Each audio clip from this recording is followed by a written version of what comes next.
समस्त आचार्य संघ की जयकारा गुरुदेव का। आपण एक हातकर्गाचं मशीन सुद्धा या ठिकाणी दान स्वीकृती देऊ शकता।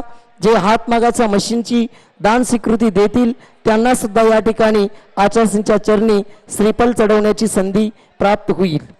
आज के दिन या परम पूज्य आरिका दृढ़मती माताजी के गृहस्थ जीवन का परिवार गुलाबचंद पटना वाले परिवार सागर निवासी आए हैं। वे आए और आचार्य जी के चरणों में श्रीफल अर्पण करके आशीर्वाद प्राप्त करें। आरिका दृढ़मती माताजी गृहस्थ जीवन का परिवार। आशीष जी संगई गोटेगांव, विक्रांत जी जैन जबलपुर, महेंद्र विश्वचंद जैन नागपुर, श्रेयांश महेंद्र जैन नागपुर, ये भी आए।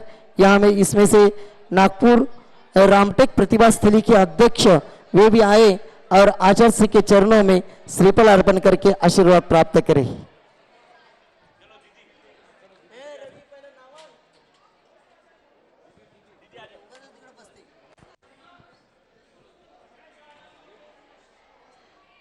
आज के दिन आचार्य जी को शास्त्र दान करने का अवसर प्राप्त किया है। ऐसे परिवार है कयांशी, शिल्पा, अनुषुमा, बड़जात्या परिवार।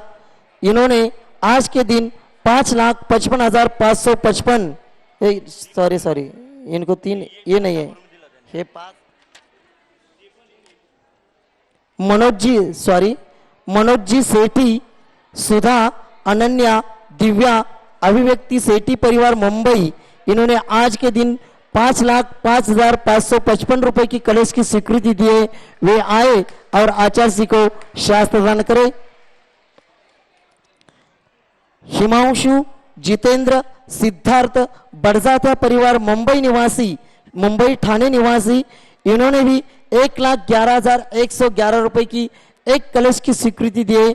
वे भी आए और आचार्य जी को शास्त्र दान करें।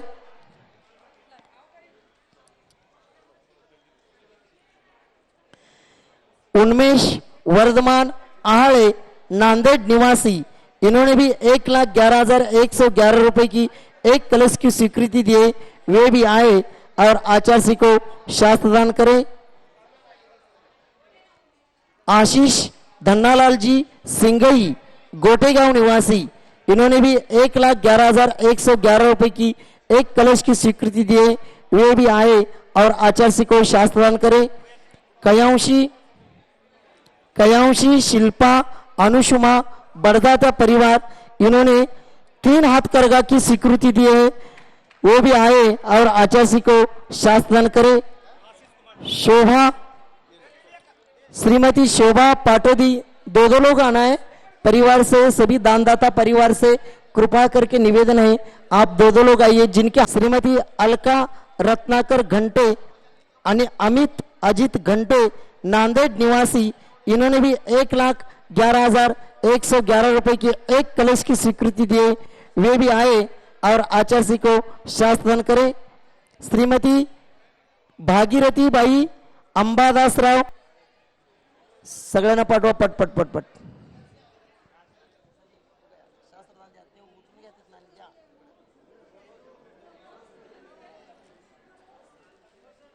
चलिए पूजन प्रारंभ कर रहे हैं। सभी लोग अपने स्थान पर बैठेंगे। आचार्य जी को सुनना है। आचार्य जी का सुनने के लिए आपको पर्याप्त समय मिलना चाहिए, इसलिए ज्यादा समय नहीं लेते हुए यहाँ पूजन प्रारंभ कर रहे हैं। तेरा माइक देखिए।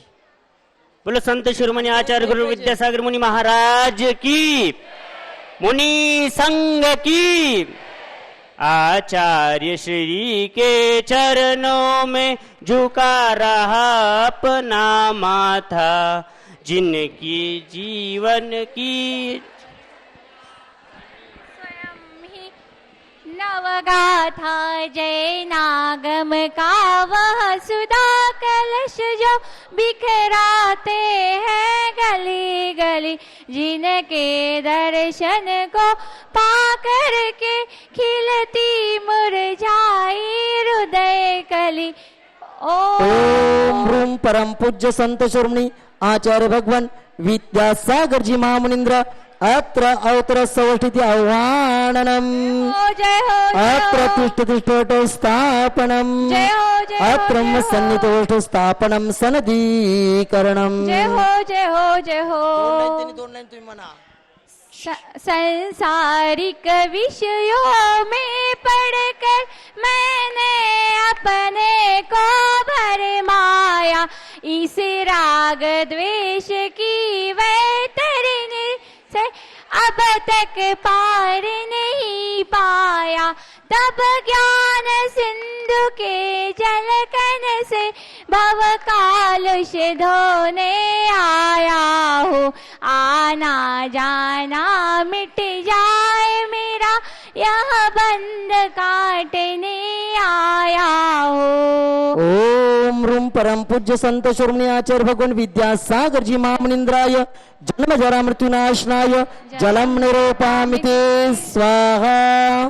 क्रोध अनल में जल करके अपना सर्वस्व लुटाया है निज शांत स्वरूप न जान सका जीवन भर इसे भुलाया है चंदन सम शीतलता पाने अब शरण तुम्हारी आया हूँ संसार ताप मिट जाए मेरा चंदन वंदन को लाया हूँ। ओम रूम परम पूज्य संत शिरोमणी आचार्य भगवान विद्यासागर जी महामुनींद्राय संसार तापिनाशनाय चंदनम निरूपामिते स्वाहा। जड़ को ना मैंने जड़ समझा नहीं अक्षय निधि को पहचाना अपने तो केवल सपने थे भ्रम और जगत का भटकाना चरणों में अर्पित अक्षत है अक्षय पद मुझको मिल जावे तब ज्ञान अरुण की किरणों से यह हृदय कमल भी खिल जावे। ओम ह्रीं परम पूज्य संत शिरोमणी आचार्य भगवान विद्यासागर जी महामुनींद्राय अक्षय पद प्राप्तये अक्षतम निरूपामिते स्वाहा। इन विषय भोग की मदिरा पी मैं बना से मत वाला तृष्णा को तृप्त करे जितनी उतनी बढ़ती इच्छा ज्वाला मैं काम ध्वंस हेतु मन सुमन चढ़ाने आया हूँ यह मदन विजेता बन न सके यह भाव हृदय में लाया हूँ। ओम ह्रीं परम पूज्य संत शिरोमणी आचार्य भगवान विद्यासागर जी महामुनींद्राय काम विनाशनाय पुष्पम निरूपामिते स्वाहा।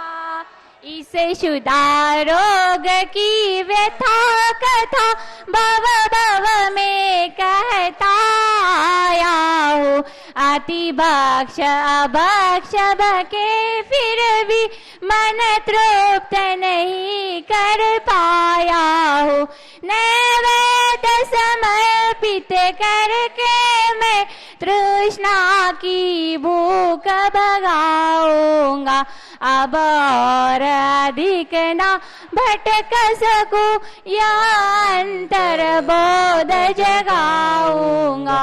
ओम ह्रीं परम पूज्य संत शिरोमणी आचार्य भगवान विद्यासागर जी महामुनींद्राय क्षुधा रोगिनाशनाय नैवेद्यम निरूपामिति स्वाहा।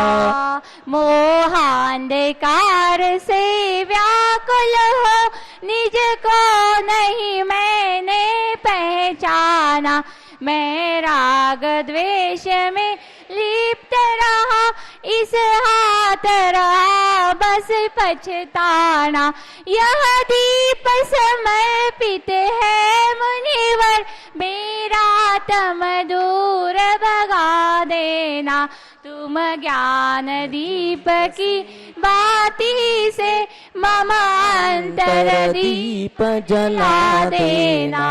ओम रूम परम पूज्य संत शिरोमणी आचार्य भगवान विद्यासागर जी महामुनिंद्राय मोहंधकार विनाशनाय दीपम निरूपामिति स्वाहा।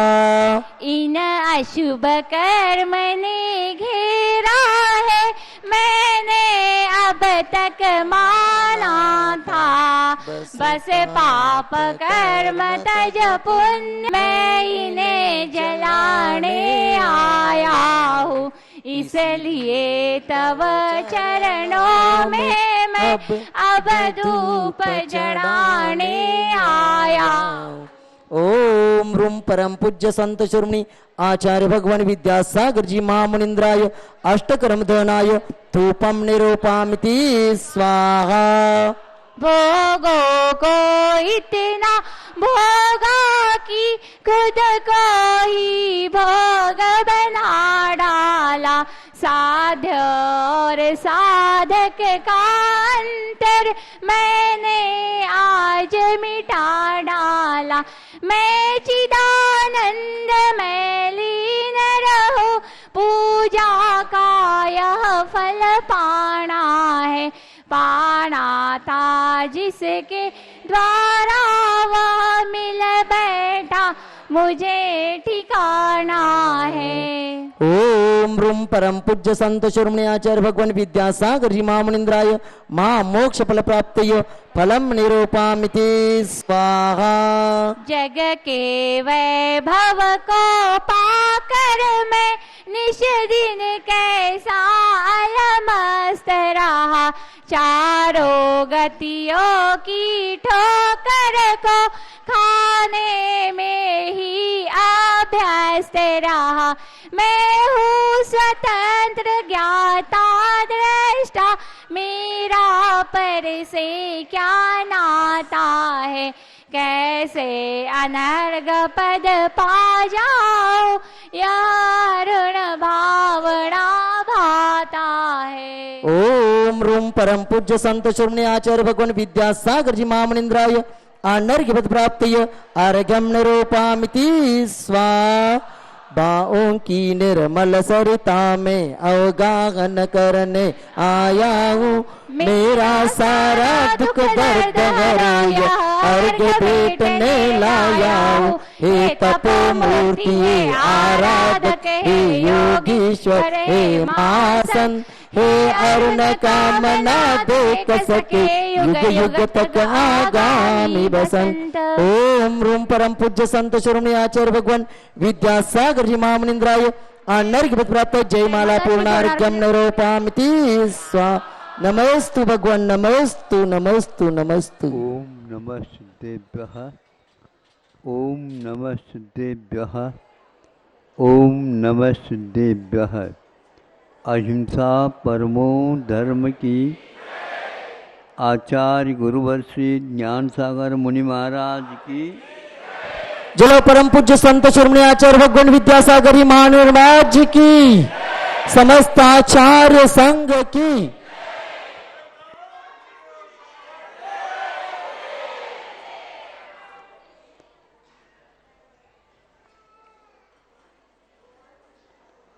बच्चा खेल रहा है, माँ अपने कार्य में व्यस्त है, फिर भी बीच बीच में वह बच्चे की ओर ध्यान देती है। नहीं दे तो बाद में पश्चाताप करना पड़ेगा। बाद में पश्चाताप करने की अपेक्षा से वर्तमान में निगाह रखते रहो। अब वो निगाह रखती थी, लेकिन फिर भी बच्चा उस निगाह को भी चमका करके वह अपना काम करता था। हुआ ये है, वो खिसकता खिसकता गया, जहाँ दीपक रखा गया था उस दीपक को पकड़ने के लिए पुरुषार्थ करता है। तो वो माँ कहती है बेटा नहीं, वो नहीं, वो नहीं। जल जाओगे उससे। तुम कहते जलना क्या होता? बोलो, जलना क्या होता? उसको तो हम दिखा नहीं सकते।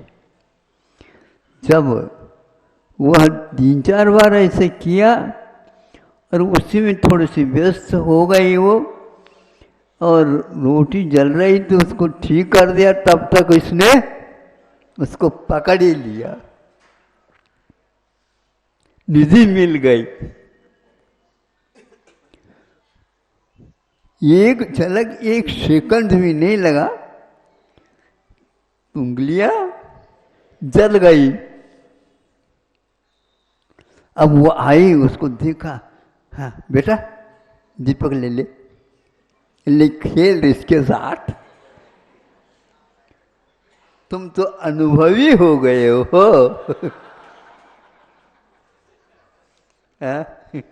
बोलो आप क्या कहते हैं? क्या सभी बच्चे अपनी उंगली जला करके ही अग्नि का स्वरूप जानते हैं? क्या उसके बिना भी जाना जा सकता? बिना भी जाना सकता। कहने से, मानने से ये होता है, बिना कहे यह संभव नहीं हो सकता। तो गृहस्थ आश्रम में आप रहते हो, श्रद्धान भी करते हो, भावना भी भाते हो, सब कुछ करते हुए भी आपको उनका श्रद्धान तो रहता है, किंतु अनुभव नहीं रहता है। अब मानेगा जीवन पर्यंत, नहीं समझे? जो ही दीपक सामने आ गया,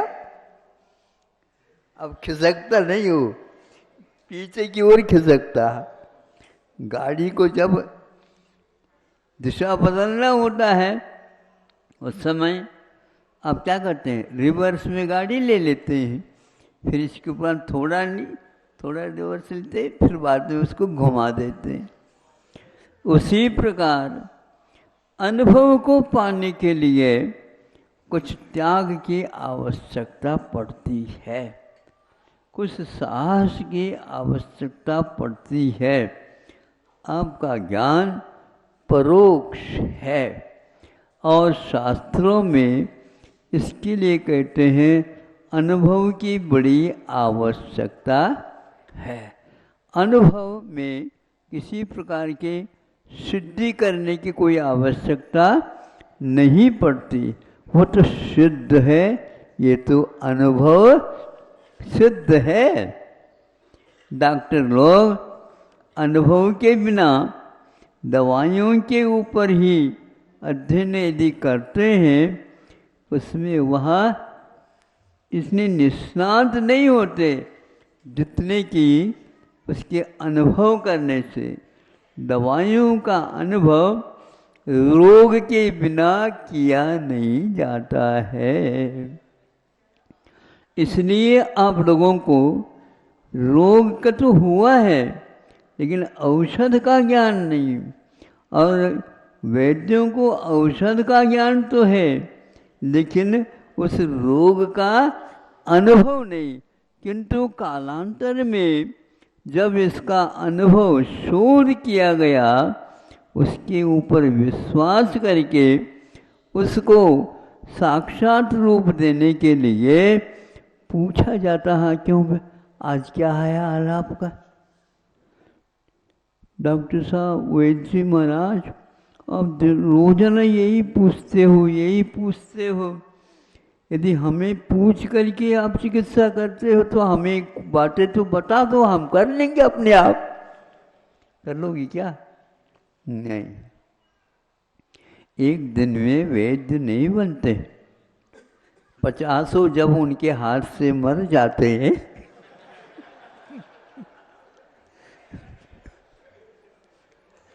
नहीं समझे? ये तो होता ही है। बहुत जबरदस्त वह रोग रहता है, तो धीरे धीरे वह उसकी शक्तियों को बढ़ाता जाता है। ये शक्तियों को बढ़ाने से उस रोग को हम किस प्रकार नियंत्रण में रख सकते हैं, ये ज्ञान उन्हें भी होता जाता है। भिन्न भिन्न रोगी रहते हैं, भिन्न भिन्न रोग रहते हैं। एक रोग हो करके भी वह वृद्ध हो सकता है, प्रौढ़ हो सकता है, बालक हो सकता है, आदि आदि। इस प्रकार उस अनुभव तक पहुंचने के लिए बहुत कुछ समय निकलना आवश्यक होता है। आज कुछ बंधु लोग कि प्रत्यक्ष में जो अनुभव होता है उसको घर में बैठे बैठे ही उसका अनुभव चालू कर दिया है। धन्य है, किसने उनको निर्देशन दिया पता नहीं। वह भी निश्चित रूप से पश्चाताप करेगा बाद में, अभी तो वह मज़ा ले रहा है। इसलिए मेरा कहना यह है कि परोक्ष ज्ञान श्रद्धा से बढ़कर के और कुछ नहीं कर सकता है। आज का युग श्रद्धा से भी ऊपर उठना तो चाहता है, लेकिन वह उस ऊपर को उठना, वो जो कुछ भी पड़ा है उसी के माध्यम से उठना चाहता है, ये संभव नहीं। इसलिए कल जैसे कहा था हमने, अमेरिका ने कि 30 विषयों पर जैनियों के बारे में या जैन धर्म के बारे में अध्ययन विषय के ऊपर करा रहा है।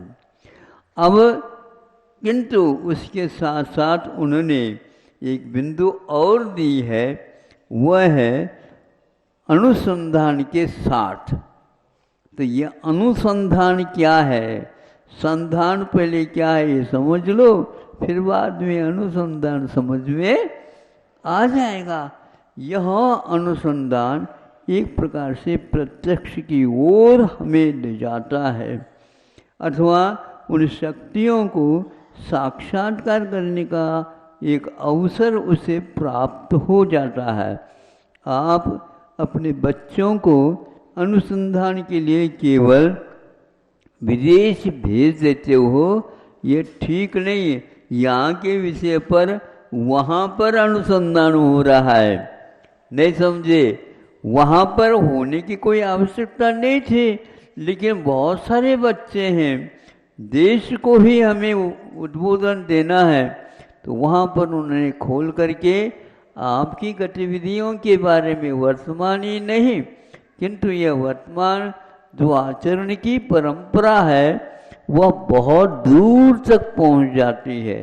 कोई भी बात प्रचलन में आती है तो एक दिन में, एक घंटे में नहीं आया करती है, किंतु उसका बहुत कुछ दीर्घकालीन अनुभव रहता है।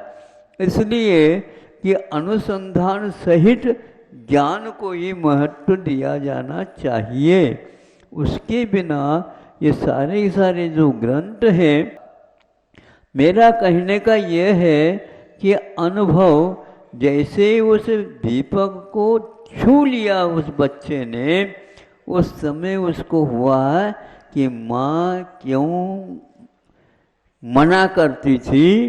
अब ये समझ में, बड़े होने के उपरांत समझ में आता है, और छुटपन में नहीं आता। अथवा यूँ कह दो, अनुभव हमें बहुत उसके निकट तक पहुंचा देता है। वहाँ पहुंचने के लिए हमें आवश्यक है। और इसी प्रकार अब माँ भी नहीं समझे, भगोनी को नीचे उतारती है चूल्हे में से, तो वह भगोनी में दूध है ना, और उसको कहीं गड़बड़ न हो जाए, उसमें उफान न आ जाए और मलाई कटपिट न जाए, इसलिए उसको जल्दी जल्दी नीचे उतारते है। और वह देखता है लड़का, हमारे लिए तुम मना करती है और तुम तो अपने जल रहा है और उसको उठाते हो। बेटा उसमें हमने उंगली नहीं डाली जैसे तुमने डाली थी, नहीं समझे, और बाहर से उसको उतार करके नीचे रखते हैं। तो फिर आप फूंकते क्यों हो उंगलियों को? तो थोड़े बहुत उसके लिए शीत का पुट मिल जाएगा तो वो ठीक हो जाएगा। इसलिए तो इसी प्रकार वो कहता है हम भी अभी अभी फूंक रहे। बच्चों, अब फूंकने की कोई आवश्यकता नहीं है, किंतु जो कानों में प्राण फूंका है उसको याद करो। हाँ, आप लोग ताली तो खूब बजाते हो, किसको खुश करने के लिए? नहीं महाराज, हमें खुशी होती है, बात समझ में आती है तो हम ताली बजाते हैं। बहुत अच्छा, किंतु ताली बजाते हुए भी आपको आगे और बढ़ना है। चतुस्संज्ञा ज्वरातुराः, ऐसे श्रावकों के लिए कहा गया है। 4 संज्ञाओं से पीड़ित होता है ज्वर वाला, जिसको तापमान बढ़ जाता है, उसके लिए कहा जाता है तुम अब इसके ऊपर नियंत्रण करना प्रारंभ कर दो।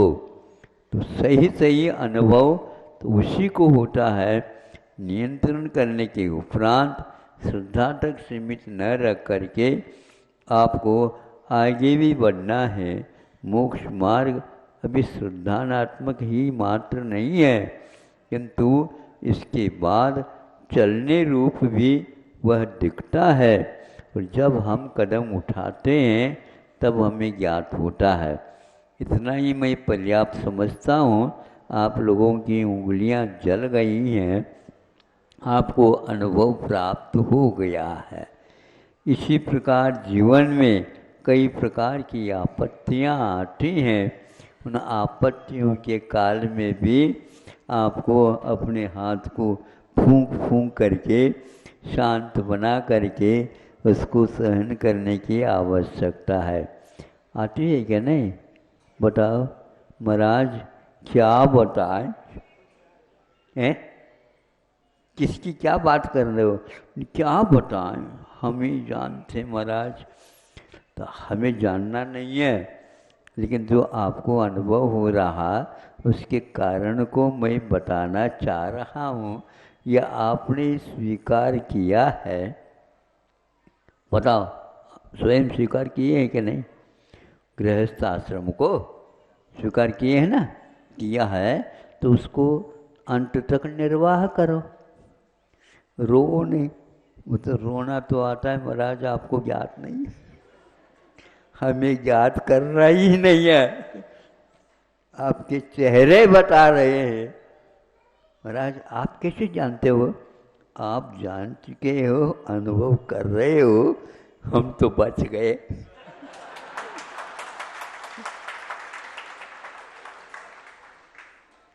नहीं समझे? हम तो बच गए।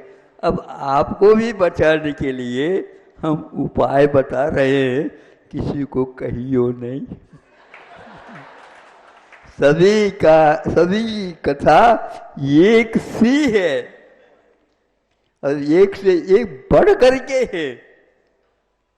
भिन्न भिन्न तरह की वेदनाएं, भिन्न भिन्न तरह के अनुभूतियाँ, भिन्न भिन्न तरह के स्वप्न, नहीं समझे? दिन में भी देखते रहते हैं कई लोग। जब तक वह ठीक नहीं होता तब तक हार भी हो जाए। आप लोगों के स्वप्न साकार हो इन्हीं भावनाओं की। अहिंसा परमो धर्म। चलो, परम पूज्य संत श्री आचार्य भगवान विद्यासागर जी महामुनि राज जी की, समस्त आचार्य संघ की।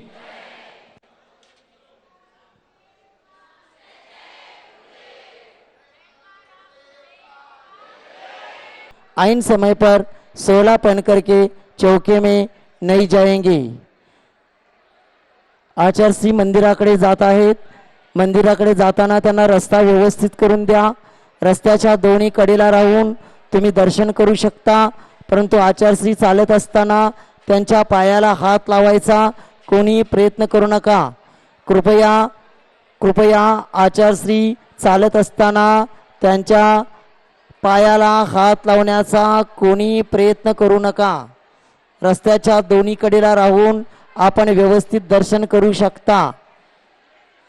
त्याचबरोबर ज्यांचा चौका नाही असे कोणतीही व्यक्ती ऐनवेळी सोहळं नेसून कोणत्याही चौक्यामध्ये जाऊ नये. ऐनवेळी सोहळं नेसून कोणीही दुसऱ्याच्या चौक्यामध्ये घुसण्याचा प्रयत्न करू नका.